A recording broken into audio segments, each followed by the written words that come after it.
Build your dream backyard skating rink this winter with a big assist from Jay Freeman. For the do-it-yourselfer who likes to build things from the ground up at an affordable price, Jay Freeman's 7mm white polyethylene sheets come in various sizes to fit your backyard rink dimensions. With an outstanding reputation and flawless service, Jay Freeman is one of New England's most trusted plastic distributors. They ship anywhere and feature a superb and easily accessible sales and warehouse crew. Call 617-282-1150 or email sales@jfreemanco.net to get started.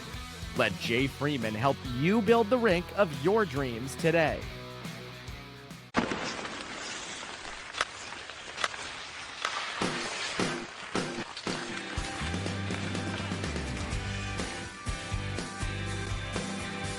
And welcome into the RinkWise Podcast, presented by New England Hockey Journal. I am Evan Marinofsky, joined as always by the great Patrick Donnelly. Pat, what is that?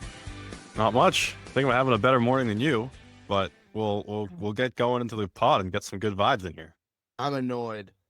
I'm annoyed. I almost don't want to bring it up because I don't want people to notice if maybe they don't see it. But if you're watching on YouTube, you're like, wow, Evan looks like he's sitting in the dark, or oh, his audio, whatever.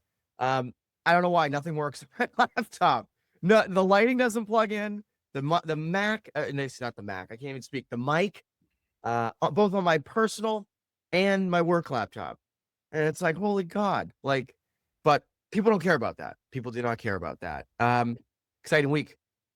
My mood is lifting when I'm thinking about later this week because it's holiday tournament time, Pat. It's the best time of year. I like the holiday tournaments. It's a perfect segue into Christmas. And I don't know, like whenever I think like it's mid-December already, time is flying. And whenever I'm like, the holidays, I don't really feel it. Something about the holiday tournaments, I do feel it. I go and it's like, I feel Christmassy going to them. What about you? Yeah. It's always nice to get like games that mean a little more. You know, there's a trophy on the line. It's usually a little faster, a little step up, a little more intense, especially, you know, when you get into those championship and third place games. But yeah, like you always just remember, like, you know, even in like high school or whatever, or like when youth hockey, when you had a little, you know, weekend holiday tournament or whatever. And it's just usually like, if you were MIAA, it's probably after Christmas, you're probably going to Marlboro or Belmont Hill, usually hosts a bunch of JV teams and stuff. And, you know, you got your new clothes. You got a new shirt and tie for the dress code going into the game. You feel nice and festive. There's snow on the ground. It's a good time of year. Yeah, this is fun. I love this time of year. And I think since Tuesday morning, and Tuesday is girls prep ranking day. So why don't we start with girls? New number one team again. We'll get into the tournaments themselves in a bit here, but just to sort of start with rankings, Williston takes over the top spot. What did you sort of think of your top 10? Why was Williston jumping in? Sort of where are you at with the top 10 girls teams? Yeah, a lot more shuffling this week compared to last week. You know, a new number one for second week in a row. You know, Williston easy up from 2-1.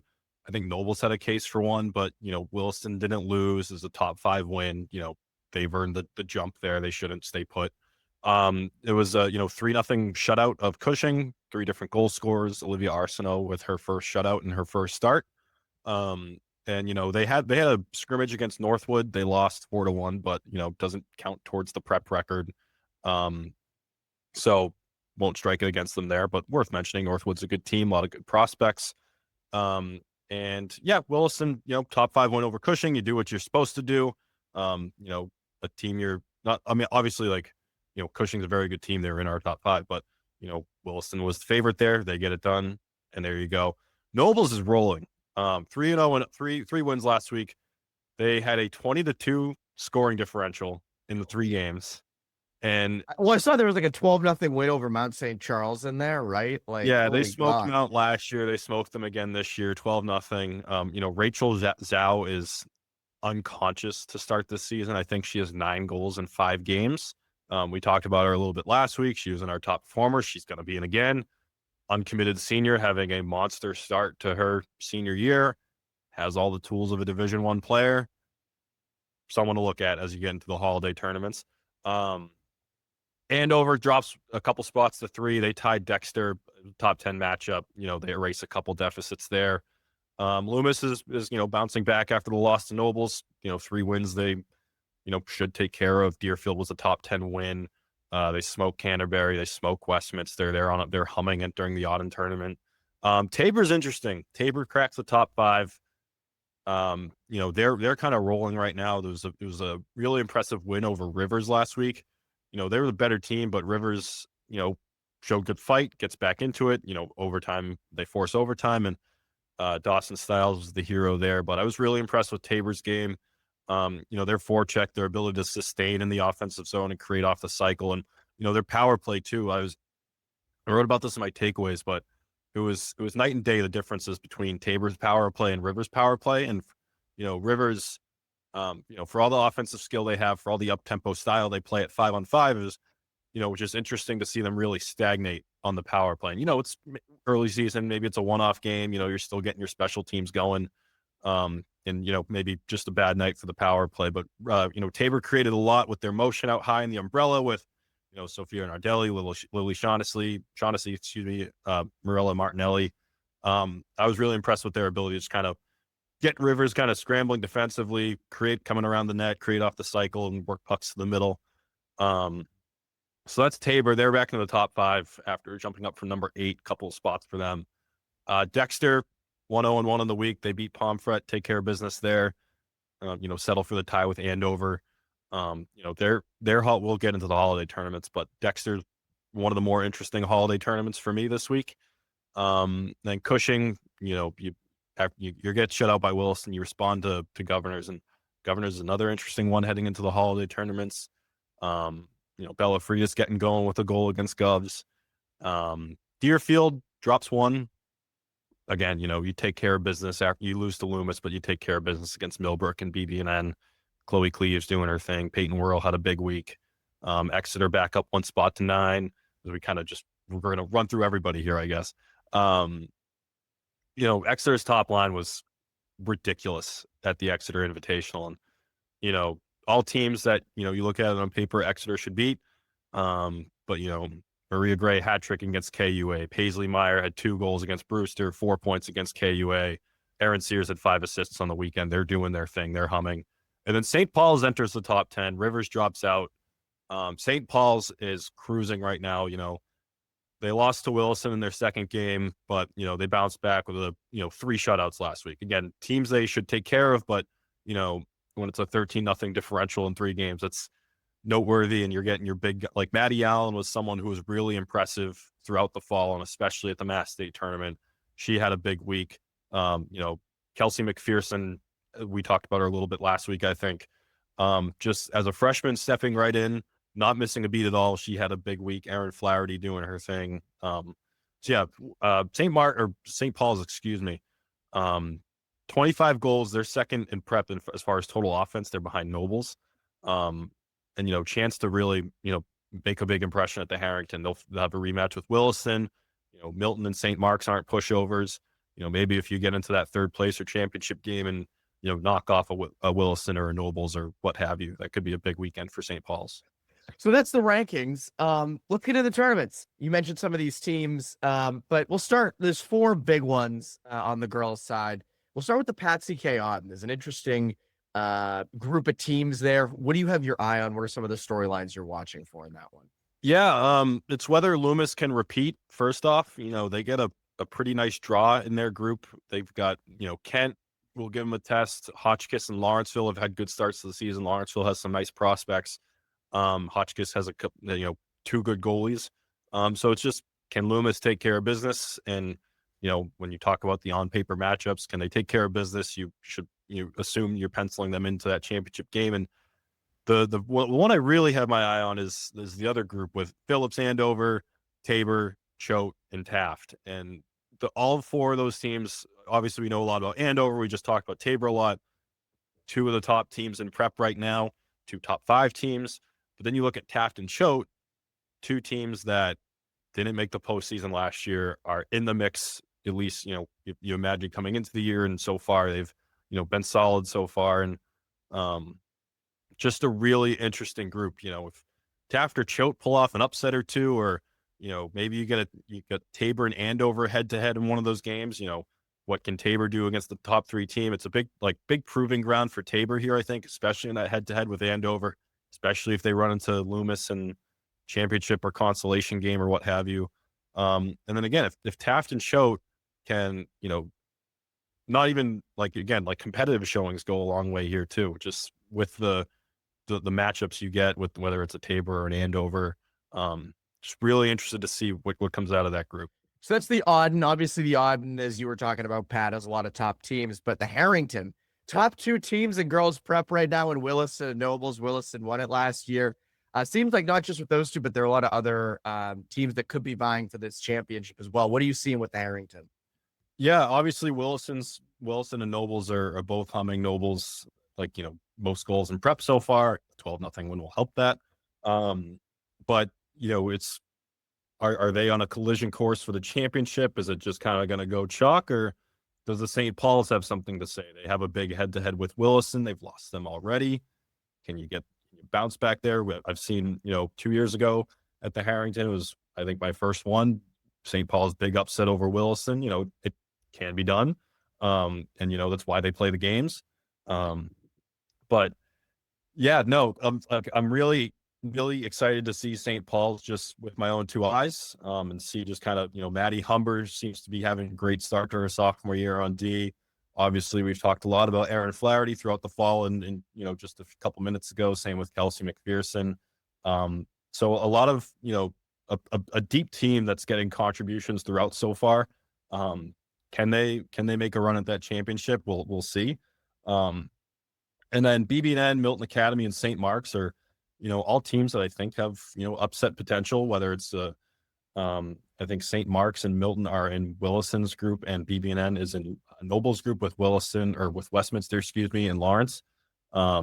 So can anyone make a run at Nobles in that group? Milton, I was impressed with their forecheck and just kind of their ability to be opportunistic in that season opener against there. BB&N, obviously, very new look this year for them, but we know they have the pieces, whether that's an Anika Singh, a Kate Glantz, they got the goaltending. So that's kind of the stuff I'm looking for in the Harrington, whether it goes chalk and it's Nobles and Wilson, you got St. Paul's in there, or you get some upsets in there. Yeah, and you have teams like BB&N who've historically been very good. I know they're a much younger team this year. St. Mark's, last year went on quite a run. So I don't know, maybe be interesting to see if it is Williston Nobles or if it's not. Then you get to the Watkins tournament out at Cushing. This is an interesting group. I don't know if there's the caliber of top teams here, but still some, I feel like there's a clear favorite among this group. Am I right? Yeah, and one more thing on the Harrington too is BB&N it was them and Williston in the final last year. So you got kids at BB&N who know what it takes in that small sample in just a go holiday weekend tournament. Win a couple and get in. But Watkins is interested. Yeah, Cushing, I think, is the favorite. We talk. We know they can score. We've talked about that plenty. And, they got 2 good goalies, and you need 2 good goalies with the holiday tournaments because of the amount of games you're playing. Both kids are going to play. Sadie Bellissimo is obviously, needs no instruction. Inez Camas has been good so far. So I would paint Cushing as the favorite there. I'm interested to see what Groton, Frederick Gunn, and Berkshire do this weekend. Groton's had some kind of ups and downs so far. There was, they lose 6-0 to Andover. They bounce back with a 6-0 win over Tilton. They fall to Tabor 4-1. So again, Groton, we know they lost some key pieces up front last year, but Nora Wilson's a good goalie. They're pretty deep on D. Obviously, you got Tina Scalise. Can they? And they're one of those teams that were just barely outside the top 10 coming in, still barely on the outside looking in. Can they have a big weekend to kind of, jump into that next tier and get back into the Elite Eight mix? Because, just through 3 weeks so far, you're just a small school team or you're just an Elite Eight team, could be a big weekend to figure that out. Frederick Gunn, though, is interesting. 4-2-1 to start. You tie Hotchkiss, you beat Greenwich Country Day, you take care of that. You lose to Taft, beat Millbrook, lose to Hill School, and then Frederick Gunn's played a lot of games actually so far. But yeah, just, oh my God, Yeah, and then 2 more wins, Vermont Academy, Brewster, because they were at the, I believe they were at the Exeter Invitational last weekend. But again, it's one of those teams we were interested in. I don't remember where I had them in our next 15. I think I probably should have had them higher than where I did. But Moira Landsberg in net. You got Raven Bennett up front. A bunch of kids who are had strong weekends this week. Izzy Blake. So it's can you make the noise against a Cushing if you're in a head-to-head, or can you separate yourself from that next tier of a Groton and a Berkshire in a head-to-head. Berkshire so far just 1-1, lost to Lawrenceville, beat Kent. So that's the Watkins. Interesting group there. And then you get into Dexter. This is a tournament, Pat, when we were kind of planning ahead, as we try to do. It doesn't always work with both of us because there's so many tournaments, there's so many games and teams. This was one you have circled. This is one you want to get to. Tell me a little bit about this field and what you see sort of brewing over there. Yeah, I'm very interested in the Dexter Holiday Tournament this year. You add Deerfield into the field. They were in the Watkins field the last few years, so a little bit of a switch up there. I'm really interested to see Deerfield and Thayer head-to-head on Friday night. That's one I have circled. I believe I'm going to get to. You got a Dexter Deerfield head-to-head in there, prime time Saturday night, 8:00. You got Rivers and New Hampton head-to-head. I'm really interested in the Dexter tournament this year. You add Deerfield into that field. They were in the Watkins last year. But this year, kind of strengthening the Dexter field. You got obviously Dexter, Deerfield, Rivers, Thayer, New Hampton. Then you add in Brooks, Nichols, and Hill School.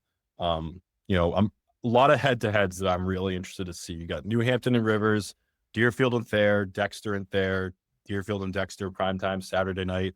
You got Deerfield. I'm hoping to make it out to Deerfield and Thayer on Friday. You get the 2 Elite 8 contenders, Deerfield and Dexter. We kind of know what they are, at least, in the vacuum of this.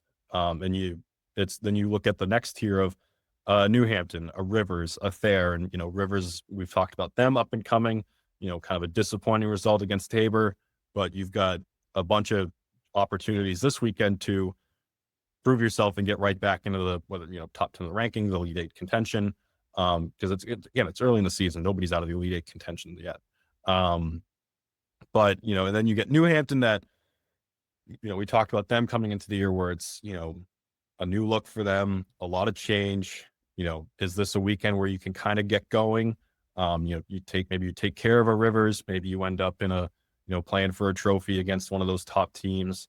And then Thayer, Lydia Kelty has been awesome this year. Maddie Call's been awesome this year. They're the 2 players we highlighted, taking the keys to the offense after they graduated so many big seniors last year, and they've lived up to it so far.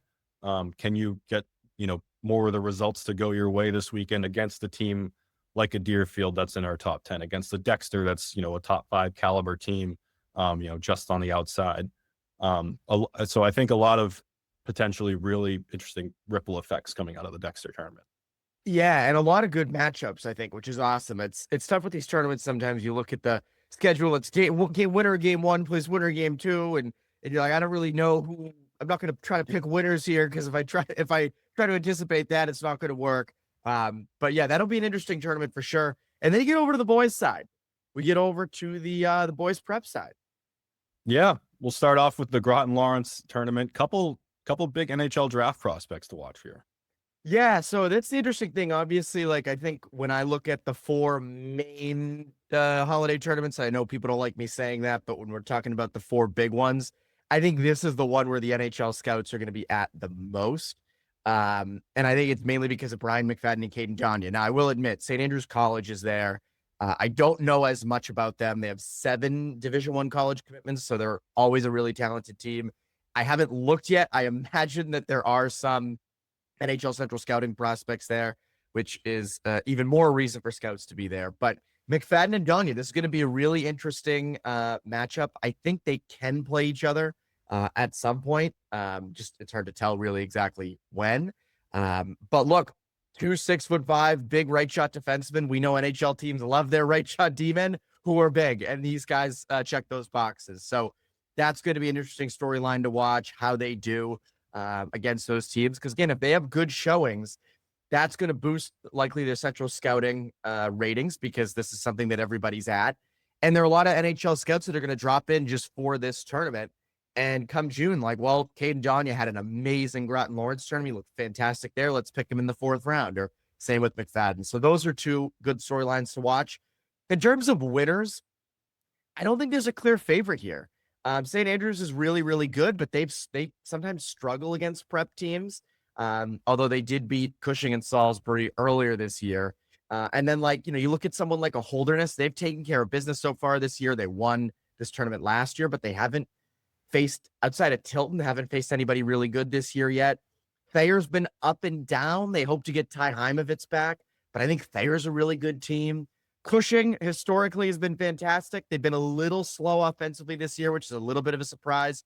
So they could sort of use this as a springboard. Groton's been successful so far this year. And a team, Pat, I love this. When I posted the clip about Brunswick on Instagram, someone replied, like, why aren't you talking about Pomfret? And I think we did talk about Pomfret on the last episode. So go listen to the last episode. But I'll talk about him here too. Pomfret's been great so far to start.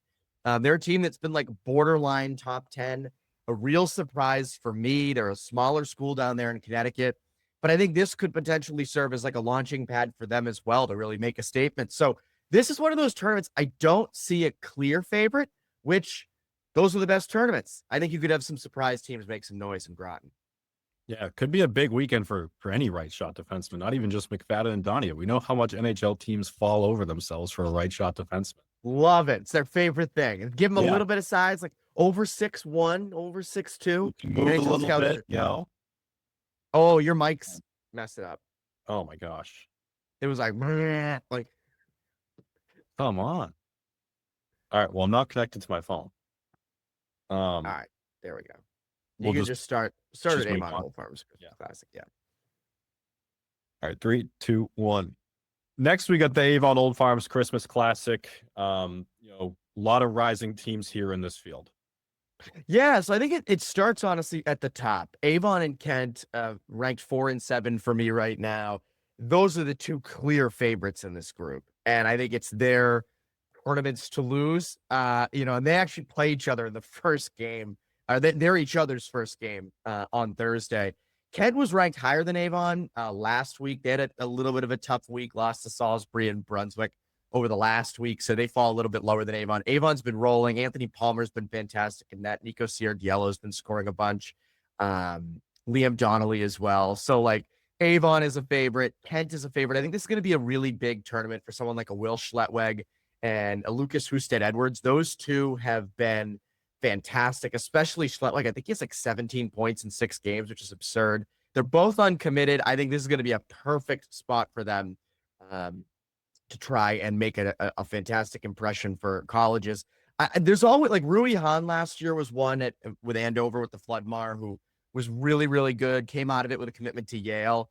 I could see Schlettweg coming out of the AOF Christmas Classic as someone who comes out and a school is like, we have to pounce on him. And he's had a lot of Hockey East interest. So wouldn't shock me there.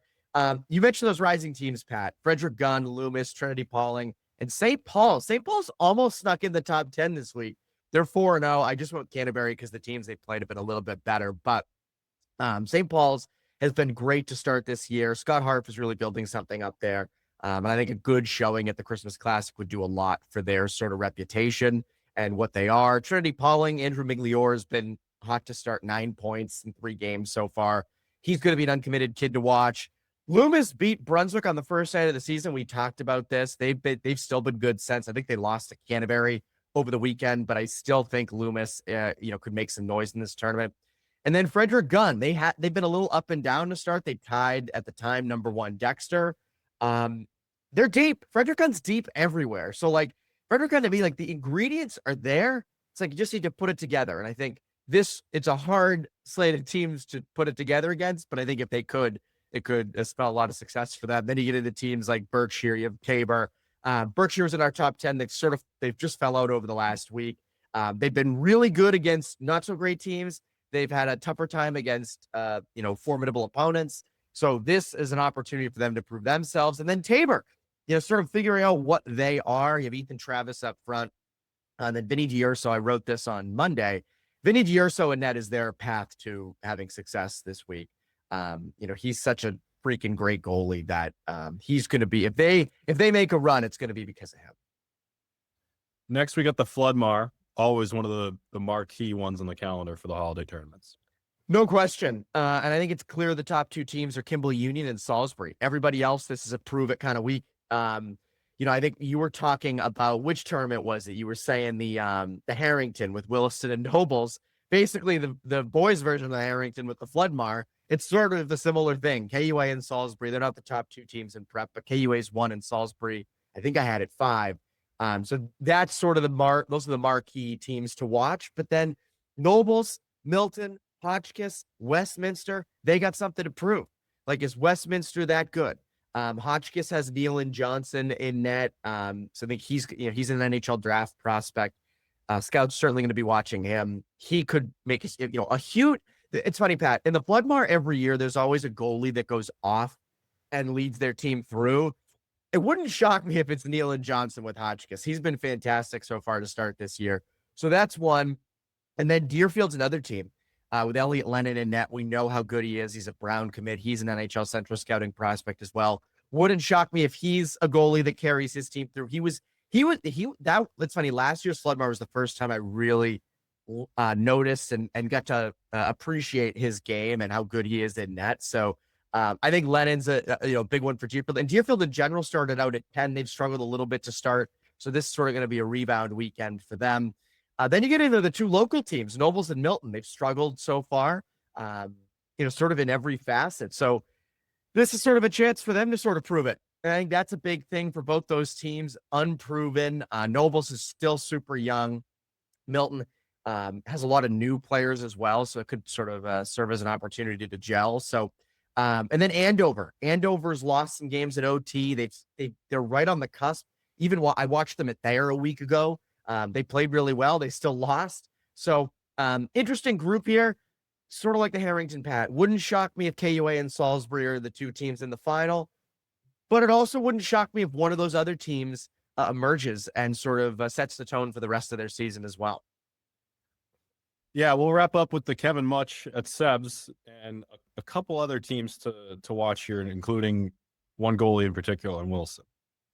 Yeah, we talked about Camden Jackson last week. I think he's going to be someone that Division I teams are going to want to watch and keep track of. My big thing actually with this, Brunswick to me is the favorite. Northwood lost both games to Dexter this past weekend. So I think Brunswick is the clear favorite. But what I'm watching in this, Winchendon and Williston, these are two teams that I had right outside my top 10 to start the year.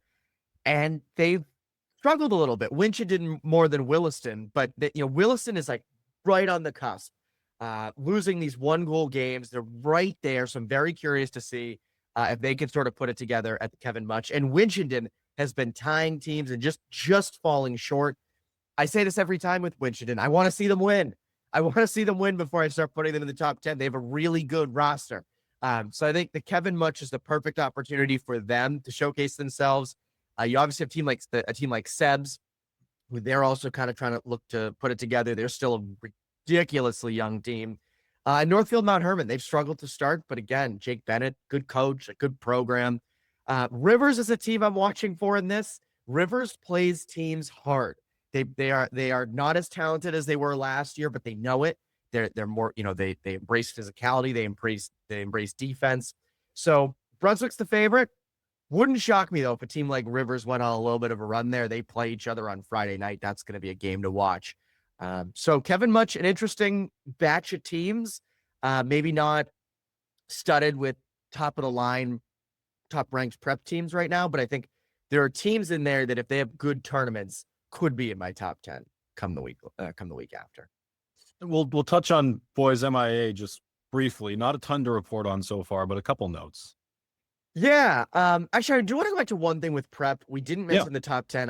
I want to mention a couple teams that we didn't mention. Canterbury gets in the top 10. Props to Canterbury. They got in there. I was really struggling to figure out who would be the 10th team.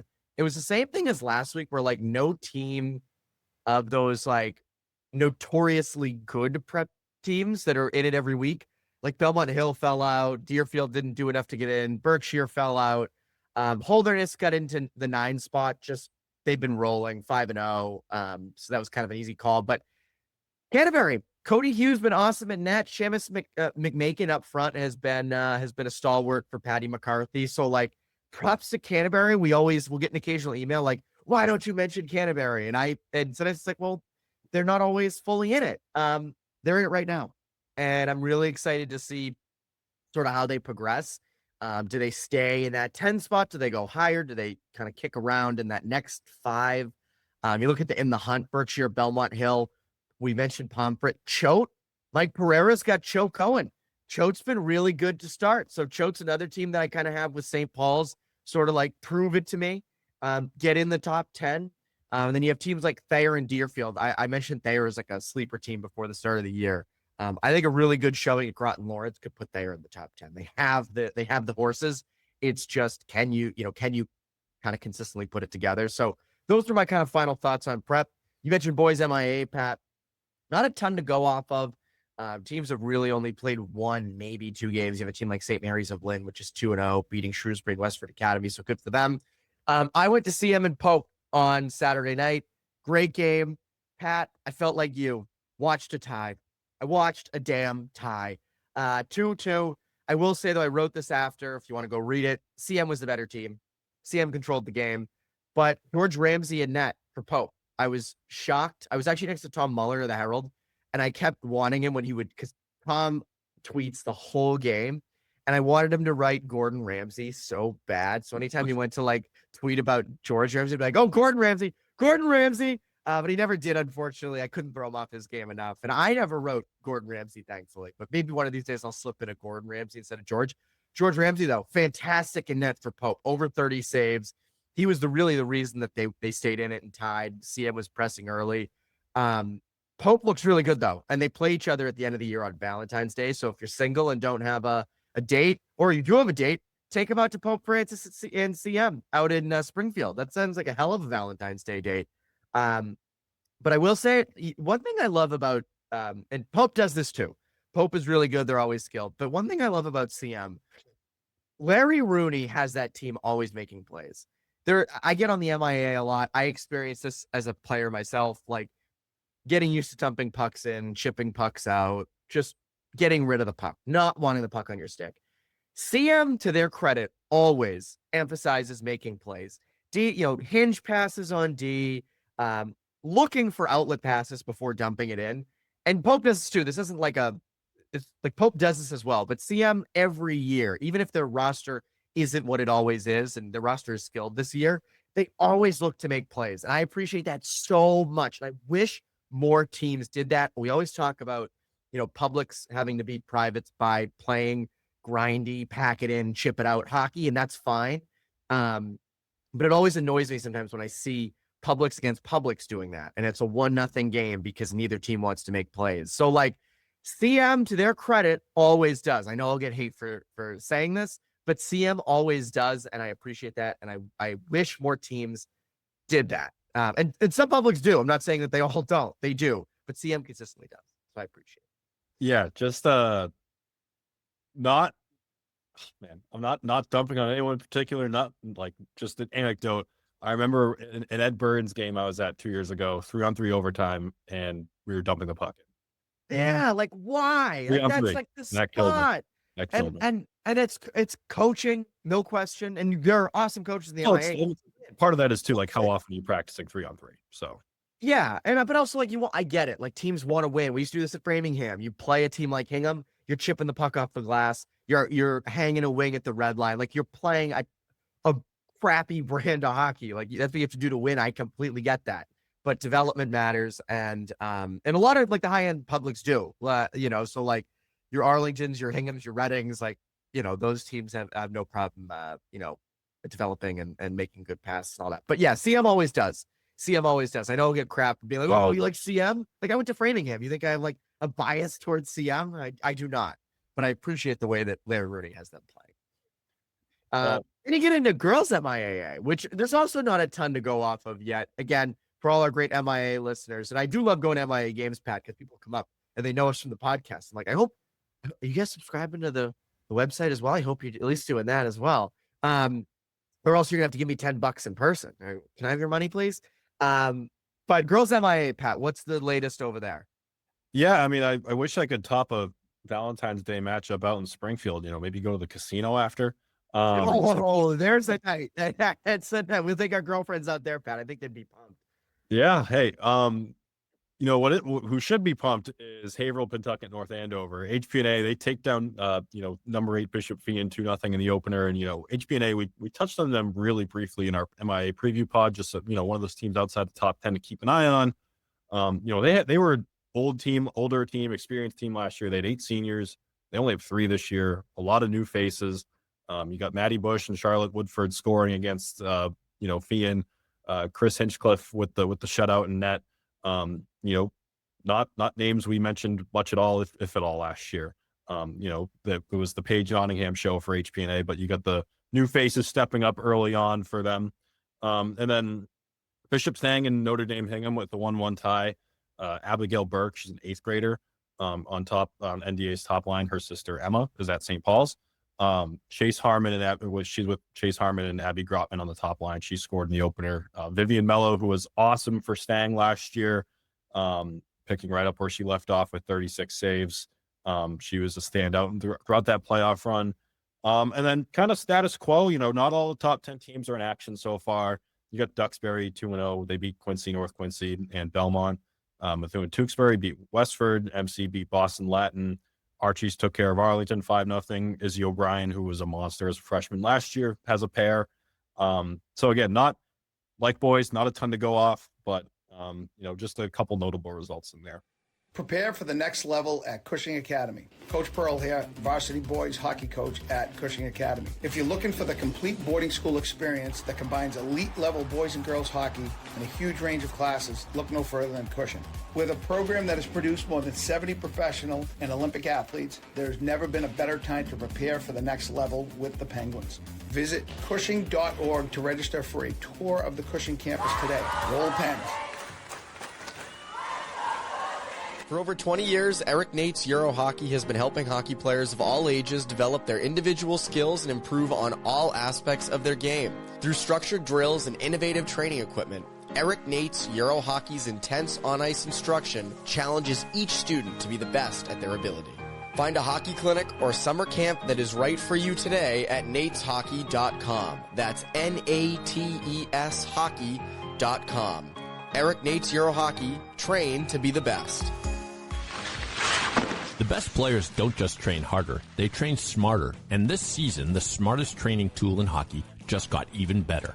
The new NHL Sense Arena 26 is here, and it's the most advanced off-ice training system ever built. You can now train alongside real NHL players in hundreds of drills in virtual reality, compete in full-ice 3-on-3 games, manage team rosters, and collect NHL players inside the app. Plus, the new Dangle Pro stick handling mode lets you use your real stick and puck in mixed reality games to improve your hands, anticipation, and game feel. And for goalies, the new Game Flow delivers 3 full periods of realistic action, non-stop shots from elite shooters from UConn, BU, the USA, NTDP, and Little Caesars, with AI players keeping rebounds in play to mimic real in-game pressure. It's the closest thing to game day you can experience off the ice, proven to improve hockey IQ, decision-making, reaction time, and more. This holiday season, annual plans are 50% off, and RinkWise listeners can take an additional $25 off with the code NEHJ25 at checkout. Visit nhl.sensearena.com. That's nhl.sensearena.com to start training in VR and give the hockey player in your life the ultimate hockey experience this holiday season. We have a couple minutes here, and we saved some time. We got through everything we needed to get through. So now we get to have dessert. We get to have overtime with our great producer, David Yaz. Overtime. Yes, welcome back to Overtime Holiday Edition. That's right. We have 3 questions for each of our panelists here. I hope they are eggnogged up. Have you guys been drinking your nog? No, I have not. Yeah, they'll be big at the family holiday parties. I'll give you a little tip. I saw a viral video for a beverage that I mixed recently. Eggnog, Dr. Pepper, and then your choice of liquor. Don't knock it till you try it. Interesting. Dr. Pepper and eggnog. For the kids listening, don't do that. Just do eggnog and do it. Do a vodka, eggnog, Dr. Pepper, hold the vodka. Do that. Push it out with the vodka. Yeah, seems like it shouldn't go together, but it actually goes together pretty well. Well, here we go. Question number 1, we'll start with you, Evan. If you had to select someone who was the Grinch of the sport of hockey, who would you choose? I'll give you 3 nominees, or you can go off the board. Number 1, it would be unconventional for a Boston guy to do this, but Brad Marchand. Anyone who licks their opponents has to be thrown into the Grinch mix. Number 2, Ulf Samuelsson, known for his dirty hits, known for his tragic injuring of Cam Neely and others. And 3rd, Sean Avery, simply obnoxious player, trash talks players' wives, got a rule named after him. There you go. You can pick one of those or go off the board. Who's the Grinch of hockey? I'm going off the board. Mike Milbury. And I read a story this morning of like the top 10 worst GMs ever who've done more than 5 years. Milbury was bad. Milbury is an interesting guy to listen to on TV, but Grinch quality. So that was like the first name that came to mind. There's another name that came to mind. I'll say it off the air. I don't want to say it on here. Pat, you might be able to pick up what I'm putting down. I don't know. Don't even try to guess it. But Mike Milbury, Grinch of hockey. No question. That's mine. And was Mike Milbury the Bruin that took a guy's shoe off in the stands and beat him? Yes, he did, which I like, but Grinch qualities. No question. That's Grinch-like. Pat, your thoughts? Who's the Grinch of hockey? I'll stay on the board and I'll go Sean Avery, who, you mentioned the laundry list, and like he does have some, just funny moments in interviews post-career, but general, just a guy kind of just seems like he's going against the grain on purpose, wants to get a rise out of people, seems like a guy who would steal Christmas. Ulf Samuelsson will just ruin Christmas, just, unintentionally. Brad Marchand, probably the life of the party. Sean Avery seems like someone who would try to just mess up someone's day and steal Christmas. Good choices all around. Okay. You're a mean one, Mr. Grinch. Maybe you're a hockey player. Next we'll go the opposite direction. Who's the Santa Claus of hockey? I'll give you some nominees. First one's obvious, Wayne Gretzky. Beloved, he's got a very pretty Mrs. Claus. And everyone respects him, and he seems a giving soul. So, Wayne Gretzky. Second, I'll give you Nicholas Lindstrom. Not a dirty player. Dominated for 20 years. Didn't really make any enemies. And finally, around here, I guess we got to include Ray Bourque, who is beloved in 2 cities. Really nice moment when he was handed the trophy. I mean, what other player can you root for when he's not playing for your team? He's probably the consummate example and perhaps Santa-like. Pat, or you can go off the board, of course. Pat, who's the Santa Claus of hockey? I'll go Nick Lidstrom. I'll stay on the board. Just seems like a very kind-hearted guy from everything you see. Just seems like the type of guy that would, be very giving around the holidays. Mm-hmm. Maybe it was all the assists he racked up on the blue line. He has a milk and cookies quality to him. He does. Okay. Evan, your thoughts? Patrice Bergeron. Oh, my God. That's not the answer. When you said Boston, I was like, oh, yeah, I was going to say Bergeron. Bergeron, easy, okay. Nicest person. Everybody loves him. Plays the game the right way. He'd be Santa Claus. He'd easy answer for Santa Claus. Let me ask you guys something. It's probably an obvious question, but are hockey players the most approachable, nicest of all the pro team sports? Evan, do you yeah, well, Pat's covered some of the other pro teams, so he can answer this better. But like in general, yeah. But I haven't talked to or met many pro basketball, baseball, or football players, so I can't attest to that. But hockey players are pretty approachable. It's just kind of an oft-repeated thing that the other sports you find star players are perhaps overpaid, perhaps a little spoiled. And given the nature of hockey and how you have to have, some fortitude in your soul, and you have to be, but for some reason that translates into down to earth. Pat? Yeah, down to earth is the perfect word. I don't think I've had many experiences with Patriots or Celtics players, but I covered the Red Sox a little, covered the Bruins a good amount. Yeah, even in baseball, you get a lot, like it could be the first guy off the bench. He's not even in your starting lineup. And, there's a lot of maybe diva qualities or, just again, or maybe just not down to earth, not maybe living in reality. But yeah, pretty much every experience I ever had, in a media scrum or a one-on-one with a Bruins player or a visiting player, everyone was down to earth, just super normal. Yeah. Brock Holt, though, with the Red Sox. Brock Holt, good guy. Oh, yeah. From how he seems. I'll give him that. Inconsistent showed up recently at a Savannah Bananas game and was a good sport about that. Yeah, From afar, Drake May, down to earth. Yes. Having covered yes. in. The Yes. vibe is from afar, from 30,000 feet, seems very genuine. Is he the youngest of his brothers? I know he has a lot of brothers, and I think that comes from that, maybe his humble quality from getting beat up by all his brothers over the years. Probably he strikes me as incredibly humble and sort of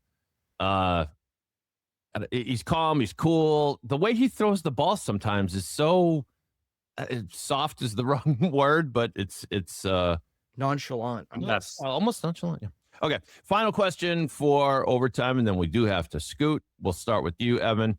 Save the best for last. If you had the magical Christmas power to give any gift you wanted to your co-host, Pat, what would it be? It could be a piece of hockey memorabilia, could be tickets to a game, could be perhaps dinner and drinks with a hockey personality.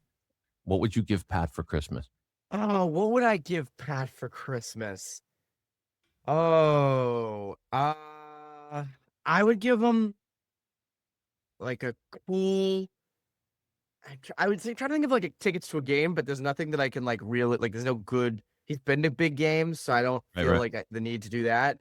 I'd give him like a cool retro, like random player from like the 2010s jersey. Like I'm trying to think like a Johnny Boychuk, like Bruins Winter Classic 2010 jersey. It's like niche, and like a real Bruins fan would look at that and be like, hell yeah, dude. Like in line for the bathroom at the Garden, they'd be like, that rocks. So, because I know Pat, and I think he likes that kind of niche thing. So I'd go with that for Pat. Wow. Well, I didn't mean for this to work out this way, but now I think you have to get it for him in real life. I do, and that's a very easy gift. But that's just, no, that wasn't the purpose of this. This was like fantasy land. What gift? But that's an excellent answer. Pat, same question. Pat, if you say a new podcast mic and lighting, I will be off of this before you can. Yeah, we'll get you a new laptop. You're close. I was going to say a new laptop. There you go. There you go. Is that very easy, very practical? Yeah, new laptop, please. Anything hockey themed come to mind that you might give Evan? UMass to recruit someone who's going to be a lottery pick in the NHL draft. They've done that. Right. They've done that. All right. Well, all right. Fine. First overall, get your Macklin Celebrini. All right. I can live with that. I would give you both a spot to call a Bruins playoff game with Evan on play-by-play and Pat on color. No, Pat's done play-by-play. I've never done it. Pat would be play-by-play, but that's a nice gift. Thank you. All right, Aaron, you're not colorful enough to do. No, I'm just kidding. That would be great, and I'm going to wish that into existence. It'll take you guys a few years, but I'm confident you'll get there. Merry Christmas, happy holidays to you both. Fantastic job on overtime, and back to you to wrap things up. Well, that's RinkWise. I think we'll do another before Christmas. I think. Yas doesn't know this, but we probably will do. Oh, that's cool. I'm not going anywhere. We're doing one on Christmas. Christmas live morning. All day, live stream. Oh.